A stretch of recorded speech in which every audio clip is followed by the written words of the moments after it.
Halo, saya Heri. Saya mahasiswa keperawatan di Universitas Pembangunan Indonesia Manado. Dan untuk memenuhi persyaratan tugas mata kuliah keperawatan anak, saya mau bikin video tentang nephrotic syndrome. Apa itu nephrotic syndrome? Mari kita lihat videonya. Jadi nephrotic syndrome itu adalah pengertiannya adalah status klinis yang ditandai dengan peningkatan permeabilitas membran glomerulus terhadap protein yang mengakibatkan kehilangan protein urinaris yang masif. Itu menurut Donald Wong 2004. Kemudian etiologi penyebab pasti dari sindrom nefrotik belum diketahui.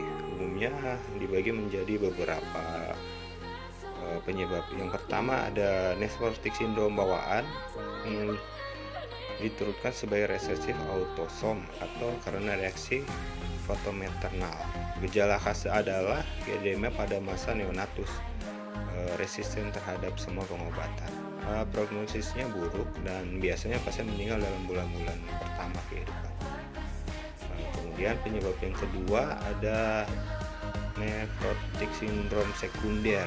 Ini disebabkan oleh beberapa penyebab lagi, yaitu malaria kuartana atau parasit lainnya.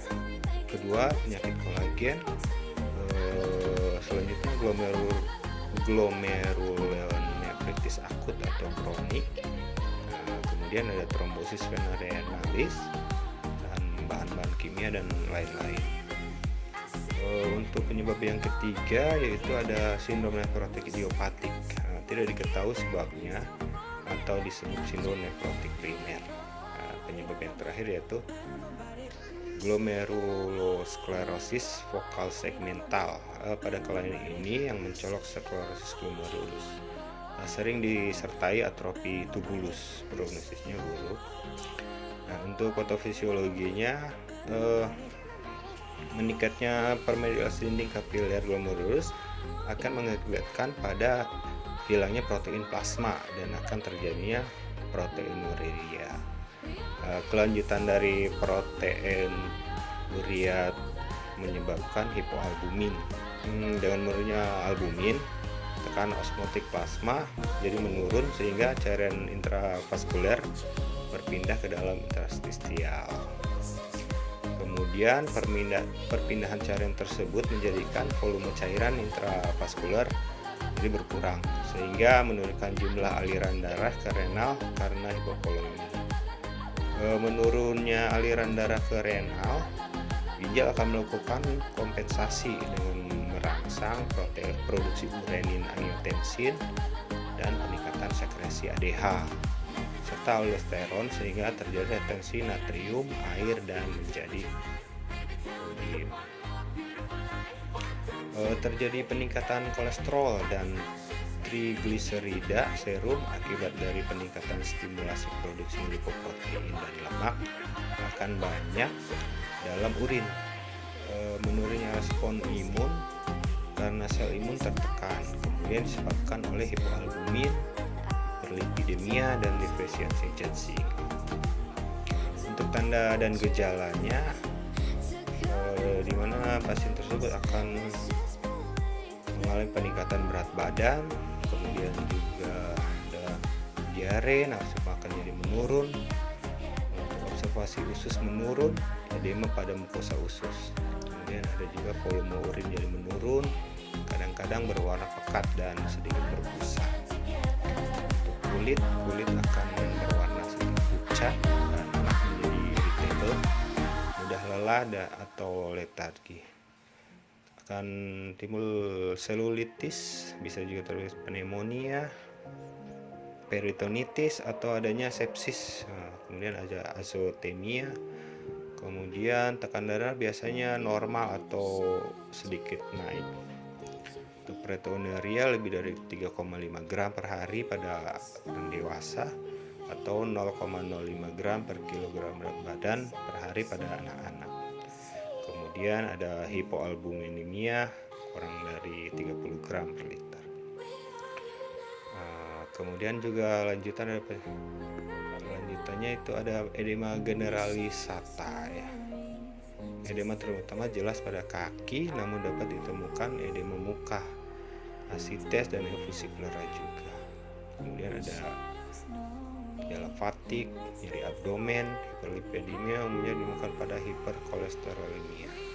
Kemudian ada hiperkoagulabilitas yang mengakibatkan risiko trombosis vena dan arteri. Untuk komplikasinya bisa terjadi infeksi akibat defisiensi respon imun. Kemudian juga bisa terjadi tromboembolisme, terutama yang pada vena renal. Kemudian bisa terjadi juga emboli pulmo, peningkatan terjadi aterosklerosis, hipovolemia, dan hilangnya protein dalam urin, dehidrasi.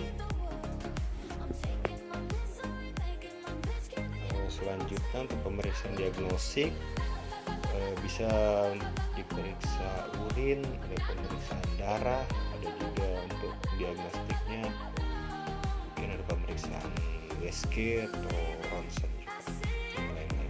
Untuk penata laksanaannya ada anak, biasa manajemen terapeutik yaitu meliputi mengurangi ekstrasi protein dalam urin dan mempertahankan urin terbatas dari protein, mencegah infeksi akut, mengontrol udim, meningkatkan nutrisi, mengembalikan penyelesaian dari gangguan proses metabolis.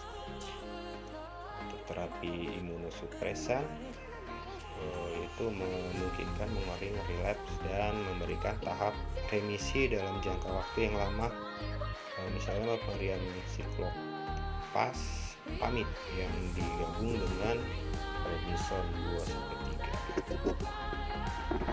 Untuk pemberian diuretik furosemid yang dikombinasi dengan metazolam, plasma expander seperti sulfurilumin albumin. Prognosisnya bisa tergantung pada respon pada anak terapi steroid.